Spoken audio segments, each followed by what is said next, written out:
नमस्कार दोस्तों, स्वागत है आप सभी का बोध पॉइंट की इस न्यू सीरीज में जिसका नाम है करंट भावा सीरीज। ये आपके सभी एग्जाम जैसे एसएससी सीजीएल हुआ, CHSL, MTS, UPSC, banking and all of your other state exams जो कि आप देते हैं और जिनमें करंट अफेयर्स आती है उनके लिए बहुत बहुत लाभदायक है, क्योंकि हम इसमें पिछले पेपर्स का पैटर्न फॉलो करते हैं। हमारी जो भी टीम है, एक्सपर्ट की जो भी टीम है, वो उसमें सबसे ज़्यादा भागीदार बनाती है। और इस करंट अफेयर्स की सीरीज में हम आपको साप्ताहिक सीरीज लेकर आ रहे हैं, वीकली सीरीज, क्योंकि डेली की डेली सीरीज से तो कोई फायदा होने वाला नहीं है। आपके एग्जाम नजदीक आ रहे हैं, एसएससी के आपके सभी एग्जाम्स की नोटिफिकेशंस भी आ गई है और जो भी है। तो चलिए शुरू करते हैं आज का वीकली करंट अफेयर्स। आज है रविवार, तो चलिए शुरू करते हैं, क्योंकि पिछले 7 दिनों की जो मोस्ट टॉपिक्स हैं जो कि आपके एग्जाम में आ सकते हैं वो हम आपको बताने वाले हैं। तो चलिए आज शुरू करते हैं। तो आज के शीर्षक से देखते हैं। सबसे पहला है भारत का सौर ऊर्जा का सपना, आपराधिक न्याय प्रशासन में पारदर्शिता, यूनेस्को द्वारा विश्व भारती को दिया जाएगा पहली लिविंग हेरिटेज का दर्जा, रिलायंस ने पेश किया देश का पहला हाइड्रोजन ट्रक।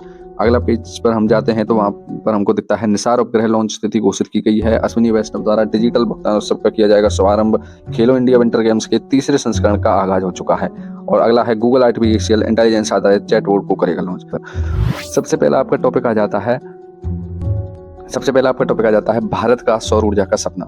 एक्चुअली फ्रेंड्स, सरकार ने भारत की नवीनकरणीय ऊर्जा की स्थापित क्षमता को वर्ष 2030 तक 500 गीगावाट तक विस्तारित करने का लक्ष्य निर्धारित किया है। लगभग आधी ऊर्जा गैर जीवाश्म ईंधन स्रोतों से प्राप्त करने का संकल्प लिया है और लघु अवधि में कम से कम अपनी 60% नवीनकरणीय ऊर्जा सौर ऊर्जा से प्राप्त करेगा। तो ये आपके एग्जाम में आ सकता है कि कितने परसेंट नवीनकरणीय ऊर्जा और सौर ऊर्जा से प्राप्त करेगा, वो 60% है। और 2030 में कितने गीगावाट तक, 500 गीगावाट तक। तो ये आपके लिए महत्वपूर्ण है। यूपीएससी के एग्जाम के लिए ज़्यादातर एसएससी में इतना इसका रोल नहीं रहने वाला है। अगली स्लाइड पर चलते हैं। सेकंड है आपका आपराधिक न्याय प्रशासन में पारदर्शिता। तो फ्रेंड्स, आपराधिक न्याय प्रशासन में पारदर्शिता का तात्पर्य है कानून प्रवर्तन एजेंसियों समग्र रूप से आपराधिक न्याय प्रणाली के खुलेपन एवं जवाबदेही से है। इसमें नीतियों, कार्रवाइयों और निर्णय लेने की प्रक्रियाओं के बारे में सार्वजनिक रूप से जानकारी उपलब्ध कराने के साथ साथ यह सुनिश्चित करना शामिल है कि ये प्रक्रियाएं उचित एवं निष्पक्ष हैं। तो ये आपके यूपीएससी के एग्जाम के लिए महत्वपूर्ण है। अब चलते हैं जो आज का सबसे मोस्ट और महत्वपूर्ण है, जो कि आज का छपेगा। ये आपको लिख सकते हैं कि यूनेस्को द्वारा विश्व भारती को दिया जाएगा पहली लिविंग हेरिटेज का दर्जा। यूनेस्को के बारे में तो आप जानते ही हो फ्रेंड्स। तो यूनेस्को की तरफ से कोलकाता की विश्व भारती यूनिवर्सिटी को दुनिया की पहली लिविंग हेरिटेज यूनिवर्सिटी का दर्जा मिलने जा रहा है। कोलकाता स्थित विश्व भारती यूनिवर्सिटी जो है उसका इतिहास 100 सालों से भी ज्यादा पुराना है, यानी कि ये यूनिवर्सिटी जो है 100 साल से ज्यादा भी पुरानी है। उसका इतिहास 100 सालों से चलता आ रहा है।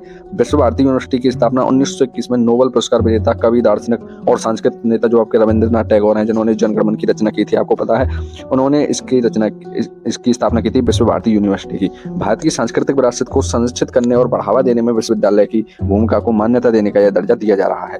तो ये आपका यूनेस्को का, ये एसएससी के पेपर में छपेगा ये आप, क्योंकि यूनेस्को के क्वेश्चन आपके छपते आ रहे हैं परिवार से, और ये हमारी टीम ने हाईलाइट करके क्वेश्चन दिया है। अगला जो कि आप टेक्नोलॉजी से संबंधित देख सकते हैं, अगली स्लाइड पर चलते ही हमको दिखाई देता है जो रिलायंस ने पेश किया देश का पहला हाइड्रोजन ट्रक। देश में अब हाइड्रोजन से भी ट्रक चलेंगे, ना डीजल से चलेगा, ना ये पेट्रोल से चलेगा। जो हमारी एक सीरीज आई थी जिसमें गोबर से चलने वाला ट्रैक्टर हमने बताया था, वो किसी कारण बंद हो गया। लेकिन या करंट अफेयर्स में ये तो आपके एग्जाम में आना ही आना है, आपको इसको नोट कर लेना कि रिलायंस ने कैसा ट्रक पेश किया, किससे चलेगा, तो ये हाइड्रोजन से चलेगा।